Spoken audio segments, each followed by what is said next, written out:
Peddi movie న్యూఢిల్లీలో జరుగుతున్న విషయం కరెక్టేనా? సో దానికి సంబంధించిన ఫొటోస్ కూడా వెలుగులోకి వచ్చాయన్నమాట. అది కాకుండా అవతార్ ఫైర్ అండ్ యాష్ ఈ యొక్క మూవీ ఎంత కలెక్షన్ చేసింది, చాలా మంది చాలా రకరకాలుగా మాట్లాడుతుంటారు అనమాట. సో ఈ యొక్క వీడియోలో మీకు పూర్తి డీటెయిల్స్ అండి. కలెక్షన్ చేసింది ఏంటి, వరల్డ్ వైడ్ గా ఎంత, ఇండియన్ లో వరల్డ్ వైడ్ గా ఎంత, మన ఇండియాలో ఎంత, ఇండియన్ నెట్ లో ఎంత, షేర్ లో ఎంత, గ్రాస్ లో ఎంత, సీడెడ్ లో ఎంత, మళ్ళీ వచ్చి ప్రపంచవ్యాప్తంగా అసలు ఎంత సంపాదించింది, అసలు దీని బడ్జెట్ ఎంత అని చెప్పి క్లారిటీగా పూర్తిగా ఎక్స్ప్లెయిన్ చేస్తానమాట. ఎవరు మిస్ చేయొద్దండి. నేను ఇంతకు ముందు వీడియోలో కూడా ఒకటి చెప్పాను అనమాట. సో ఈ యొక్క కలెక్షన్స్ అనేటివి ఫేకా రియలా అనేది జెన్యూన్ గా చెప్పాను అనమాట. దీని వెనకాలే ఉంటుంది, ఒకసారి వెళ్ళి చూడండి. అది కాకుండా ఒక మూవీ రివ్యూవరు మూవీ చూడంగానే ఎలా రివ్యూ ఇస్తాడు, ఓకేనా, ఎలా డిక్లేర్ చేస్తాడు, అది గూగుల్ ఎలా డిసైడ్ చేసి మనకు హిట్ అని ఫ్లాప్ అని చెప్పి ఎలా ఇస్తుంది అని చెప్పి నా వే ఆఫ్ థింకింగ్ లో, ఒక రూమర్ గా కాకుండా నా వే ఆఫ్ థింకింగ్ లో, అంటే ఇది కరెక్టా కాదా అని చెప్పి నేను ఒక ఫుల్ వీడియో చేసి పెట్టాను అనమాట. దీని వెనకాలే ఉంటుంది. ఒకవేళ ఈ వీడియో చూసిన వాళ్ళు ఒకసారి వెళ్ళి చూడండి అనమాట. కలెక్షన్ల పరంగా కానీ మూవీ హిట్టా ఫ్లాపా, సో ఎవరు ఎటువంటి వర్డ్స్ మీద ఈ యొక్క మూవీ అనేది మూవీ అనేది హిట్టా ఫ్లాపా అని గూగుల్ ఎలా డిసైడ్ చేస్తుంది అని చెప్పి నేను ఒక ఫుల్ వీడియో చేశాను, ఓకేనా. సో ఇక చూసుకున్నట్లయితే అవతార్ 3 ఫైర్ అండ్ యాష్, మళ్ళీ వచ్చి పెద్ది. ఈ యొక్క పెద్ది మూవీ వచ్చి సో న్యూఢిల్లీలో ఒక కొన్ని దానికి సంబంధించిన ఫుటేజ్ కూడా బయటపడ్డాయి, మీరు చూసే ఉంటారన్నమాట. సో ఆ యొక్క ఫుటేజ్ అనేటివి రామ్ చరణ్ గారు దాంట్లో నార్మల్ ప్యాంట్ వేసుకొని, నార్మల్ షర్ట్ వేసుకొని, సో నాకు ఒక రంగస్థలం అనేది గుర్తొచ్చింది అనమాట.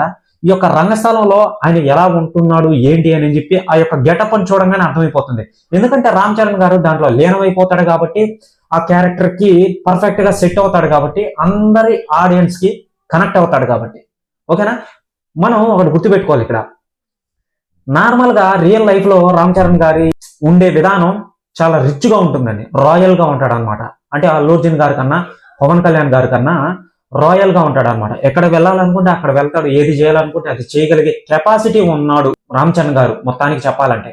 సో ఆయన రామ్ చరణ్ లేకపోతే ఈ యొక్క పెద్ది మూవీలో ఆయన గెటప్ కనిపిస్తున్నాడు కదా, సో ఆయన రామ్ చరణ్ మనం మర్చిపోతాం అనమాట.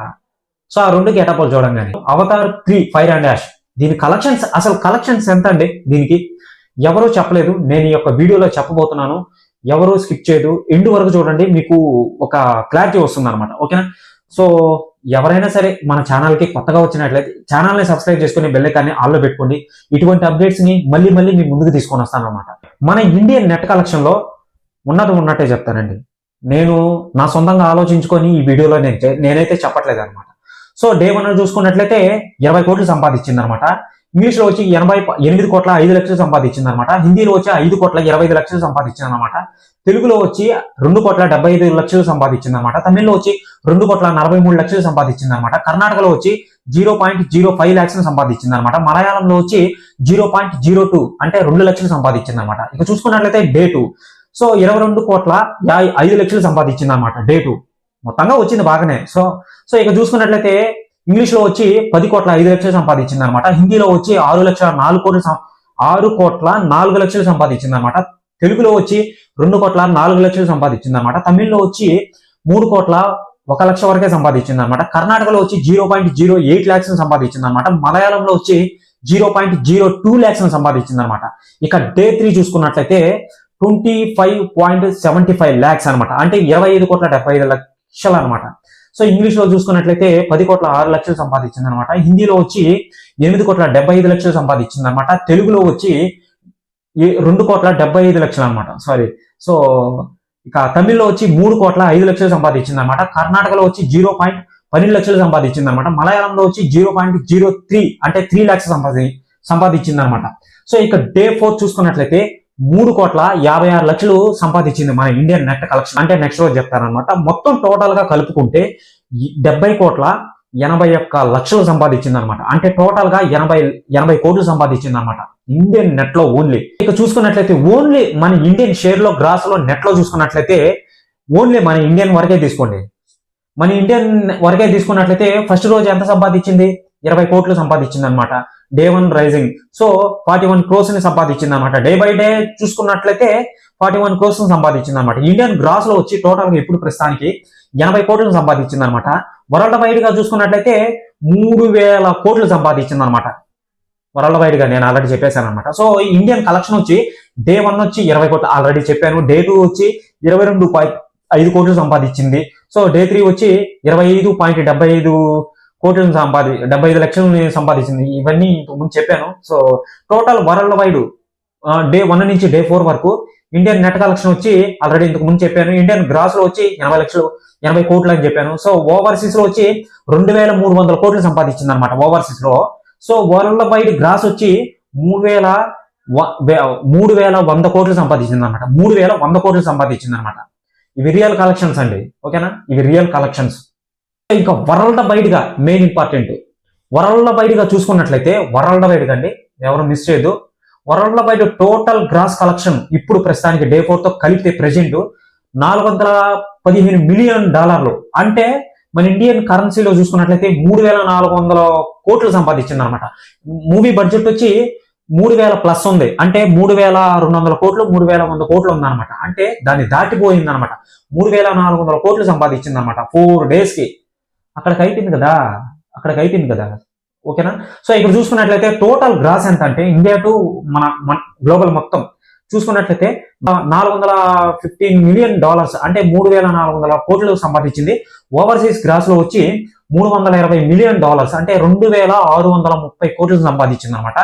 సో డొమెస్టిక్ ఏరియాలో అంటే ఎన్ఏ గ్రాస్ లో 95 మిలియన్ ని సంపాదించింది అనమాట. అంటే 770 కోట్ల గ్రాస్ ని 70 కోట్ల గ్రాస్ ని అంతేలే 770 కోట్ల గ్రాస్ ని సంపాదించింది అనమాట. సో ఓన్లీ మన ఇండియన్ లో ఎస్టిమేషన్ వేసుకుంటే ప్రస్తుతానికి టోటల్ నెట్ కలెక్షన్ ఆల్రెడీ చెప్పేశాను. టోటల్ గ్రాస్ వచ్చి 102 కోట్లు ఉందన్నమాట. టోటల్ మన ఇండియాలో చూసుకున్నట్లయితే అటు ఇటు చూసుకున్నట్లయితే 102 కోట్లు ఉందన్నమాట. ఇవి రియల్ కలెక్షన్స్ అండి. సో ఈ సంఖ్య అనేది పెరుగుతూ పోతూ ఉండొచ్చు అనమాట రోజులు గడిచే కొంది. పెద్ద విషయంలో కూడా చాలా మంది కొంతమంది కొన్ని విమర్శలు అయితే చేశారనమాట. సో ఇక్కడ చూసుకున్నట్లయితే ఈ యొక్క విమర్శలు ఏంటంటే, కొంతమంది స్టోరీ నాకు తెలుసు, ఆ స్టోరీ చెప్తే నాకు ఈ విధంగా వాళ్ళు నా మీద చర్యలు అనేటివి తీసుకుంటారు అది ఇది అని చెప్పారనమాట.